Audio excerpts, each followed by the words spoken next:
Le dernier virage de ce numéro de Mirador Mix conduit aux opérations techniques par le colosse Ahmed Tidiane Camara. À la régie, c'est le Golden Boy Ali Badra Kourouma qui nous accompagne. Merci encore une fois de nous rejoindre.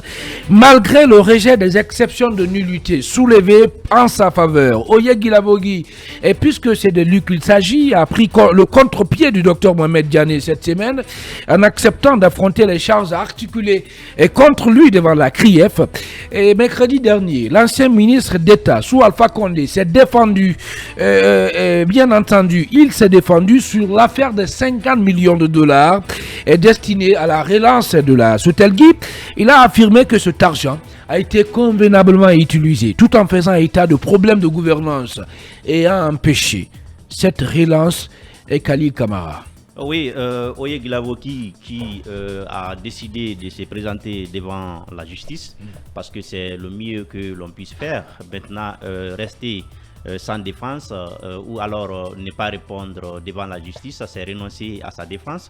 Et quand vous renoncez à votre défense, c'est sûr que la justice, elle va statuer. La justice ne va pas attendre que parce que vous ne comparaissez pas, qu'elle ne va pas situer sur votre sort. Si vous ne comparaissez pas, la justice ne va que se prononcer sur des éléments apportés par le ministère public. Et je pense que Oye Guilavogui a eu l'élégance intellectuelle, contrairement à d'autres qui ne veulent pas aller aujourd'hui devant la justice. Il s'est présenté et il s'est d'ailleurs défendu. Je pense que c'est le mieux. Maintenant, pour des exceptions de nullité soulevées, qui a été d'ailleurs soulevée par d'autres prévenus aussi dans ces dossiers, on peut déplorer d'une manière ou d'une autre parce que c'est une question aujourd'hui qui est pendante devant la justice. D'ailleurs, il faut comprendre que les juristes ne sont pas unanimes sur la manière dont l'affaire a été tranchée, parce que d'autres estiment qu'il faut d'abord attendre que la Cour suprême, et quand vous vous basez même sur les articles 80 et 81 du code de la loi sur la Cour suprême, c'est bien évidemment prévu que lorsqu'une matière pénale est pendante devant la Cour suprême, jusqu'à ce que la Cour suprême se prononce, le jugement sur le fond devrait être suspendu. Mais aujourd'hui c'est le contraire, et voilà donc que la justice, la CRIEF, la chambre de jugement de la CRIEF a rejeté cette exception, et maintenant c'est le jugement. Maintenant attendons quand même, accordons, moi je l'ai toujours dit, accordons, je ne dirais pas le bénéfice des doutes, je dirais plutôt accordons du crédit à la justice, à ce qu'elle statue sur. Merci beaucoup Khalil Camara. Alors, concernant ce qui concerne l'affaire des 50 millions de dollars, Ibrahim Koné, Oye a affirmé que cet argent a été convenablement utilisé. Je l'ai rappelé tout à l'heure dans le libellé, tout en faisant état de problèmes de gouvernance et ayant empêché la relance de la Sotelgui. Très rapidement, en une minute. Mais en une minute, je dirais que c'est que M. Oye Guilavogui est en train de montrer au peuple de Guinée, c'est ce que nous recommandons, c'est ce que tantôt je l'avais dit, quand vous êtes appelé par la justice, allez-y, défendez-vous, donnez vos explications. Et aujourd'hui, il y a la presse guinéenne qui est en train de faire un travail très remarquable, puisque ces jugements sont suivis de partout, que ce soit sur les réseaux sociaux, dans les télévisions, dans les médias, de façon générale. On suit, ce qui veut dire qu'il n'y a pas que le juge et l'accusé, mais il y a l'opinion aussi qui est là, qui observe. Moi, je l'ai suivi, j'ai regardé de bout en bout. M. Oye a donné les explications qu'il fallait, il s'est défendu, s'est battu.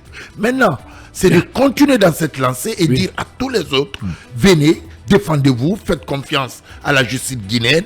Ce dont on vous rapporte, venez vous défendre, donnez votre part de vérité, et l'opinion est là, la justice guinéenne serait là pour apporter de l'éclaircie, pour apporter un plus clair à l'opinion et sur la vie des accusés. Alors Ibrahim Souma, ça veut dire qu'on ne saura jamais ce qui a empêché la relance de la Sotelgui sous Alpha Condé, hein? En droit... Puisque quand même, bon, lui il parle des problèmes de gouvernance. En droit, la forme commande le fond. Puisque la forme n'est pas respectée, je ne crois pas au fond. C'est-à-dire, en français facile. En français facile, on devrait laisser la Cour suprême statuer avant que ce procès ne soit lancé. Mais puisque on met la charrue avant les bœufs, je ne crois à rien. Bien, c'est le vieux barbu. Alors, Basekou, sous le feu des questions, sous le feu roulant des questions, Oye a été amené à expliquer aussi les raisons qu'il avait amené, par exemple, à refuser de céder son poste de ministre des Transports à Boubacar Silla, jusque-là porte-parole de l'opposition dite républicaine. Il a dit, il a réitéré que c'est, je cite, c'est à ma grande surprise que celui qui nous a combattu a été tiré et nommé dans le gouvernement. A-t-il ressassé? Ça vous inspire quoi? Ben c'est comme ça les choses. Je pense que voilà, sous Alpha Condé, on a tout vu. Ce sont des pratiques qui ne sont pas qui ont toujours existé. Mais ce qui est important à relever dans son audition à la barre, c'est que Oye Guilavogui se défend bien parce qu'il y a suffisamment de charges qui pèsent contre lui. Et bien, il est devant les juges. Il est en train aujourd'hui de prouver qu'il a suffisamment d'arguments pour botter en touche tout ce qu'on lui reproche aujourd'hui. Malheureusement, nous sommes pris par le temps. Nous voici sur la ligne d'arrivée de ce Mirador Mix. Merci à tous les 6. Merci à vous, auditeurs et téléspectateurs, de votre aimable attention aux opérations techniques. Il y avait le colosse Ahmed Tidiane Camara, c'est le Golden Boy Ali Badra Kourma qui a assuré la gestion des boutons au niveau de la régie. Merci encore une fois de nous avoir suivis depuis 8 heures sur Film Guinée.